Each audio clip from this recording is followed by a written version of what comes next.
Se existe alguma coisa que é indispensável no mundo da bola para que você fale de futebol, pelo menos, com um pouquinho de propriedade que seja, é conhecer do jogo.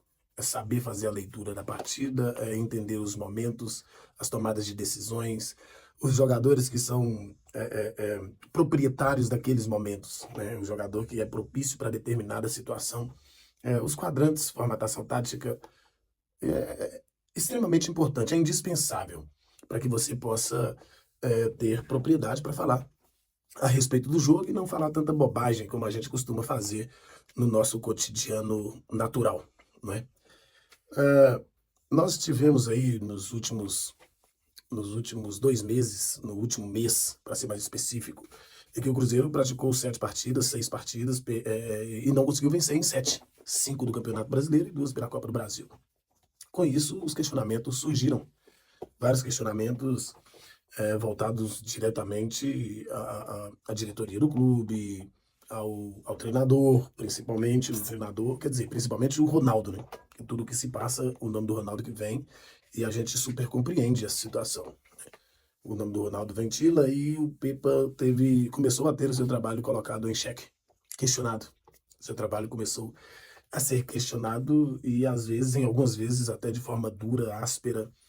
Eu vi algumas pessoas pedindo a cabeça do técnico, principalmente depois do jogo contra a equipe do Fortaleza, né? Foi o jogo que mais houve sofrimento por parte do técnico cruzeirense, porque ali ele começou a sentir um pouco, a perceber, né? Não a sentir, a perceber um pouco a pressão. Mas o mesmo já havia dito que os elogios não o fazia, não o fazia ficar no mundo da lua, ficar nas nuvens, né? Ficar empolgado demais, e as críticas também, quando viessem, já prevendo, não faria desanimar, não faria desistir, não jogaria para baixo. Assim como os elogios também não o jogavam para cima.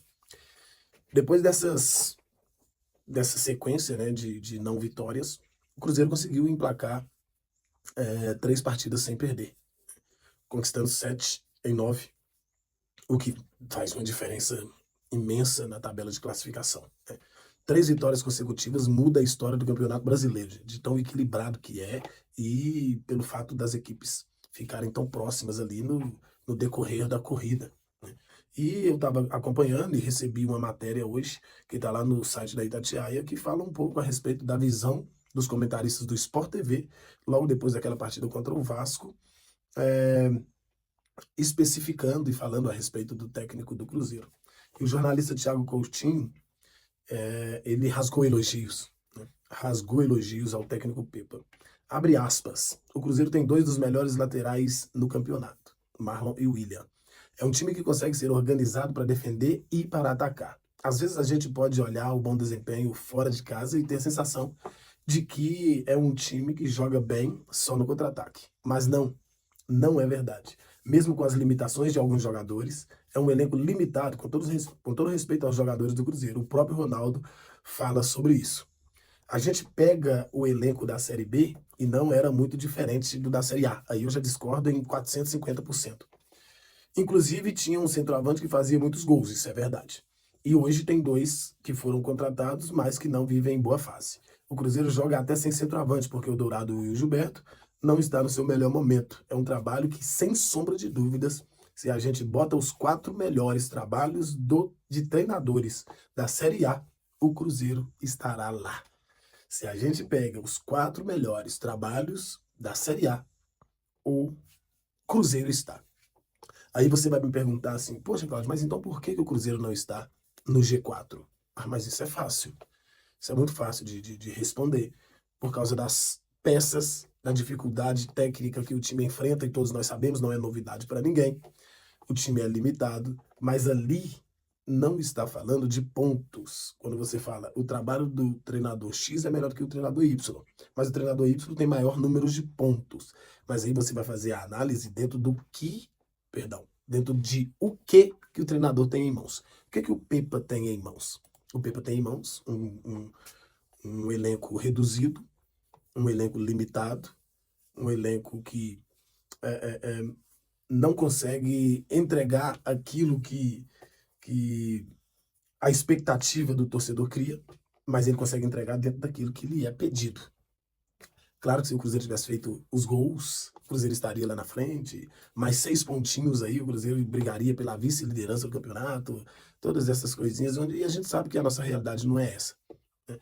O torcedor do Cruzeiro tem todo o direito de sonhar com uma Libertadores, mas o torcedor do Cruzeiro, ele não tem o direito de cobrar uma Libertadores.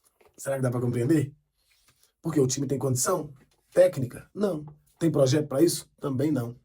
Mas o time teria condições de estar? Teria. Por causa dos pontos que deixou escapar por entre os dedos. É por isso que é dito que se faz uma lista dos 4 melhores treinadores da competição, o Pepa estará lá.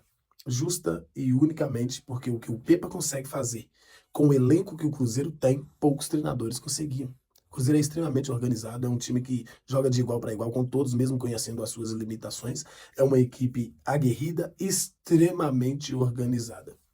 Se você for pegar as equipes da primeira divisão do Campeonato Brasileiro, você verá poucas equipes com a organização que o Cruzeiro tem. Mesmo, repito, não tendo as peças que eles têm. O Cruzeiro não tem as peças que o Botafogo tem, embora não seja um baita de um elenco, não tem as peças que o Flamengo tem, não tem as peças que o Atlético Mineiro tem, está na frente dele, inclusive, diga-se de passagem, não tem as peças que o Palmeiras tem, e o Pepa consegue colocar o Cruzeiro em pé de igualdade com todas essas instituições. O Cruzeiro está muito bem, o Cruzeiro briga pela sua permanência sem passar sustos, e eu acho que isso vai seguir até o final da competição. O torcedor do Cruzeiro tem todo o direito de sonhar com Libertadores, tem o direito de sonhar com G6, G4, tem todo o direito de sonhar com isso. Mas não tem o direito de cobrar isso para essa equipe, porque isso nunca foi prometido para essa temporada. É muito importante que a gente troque esse tipo de ideia aqui, que é uma base de conscientização do torcedor do Cruzeiro, porque tem muita gente que pensa muito fora da casa, e isso não é saudável.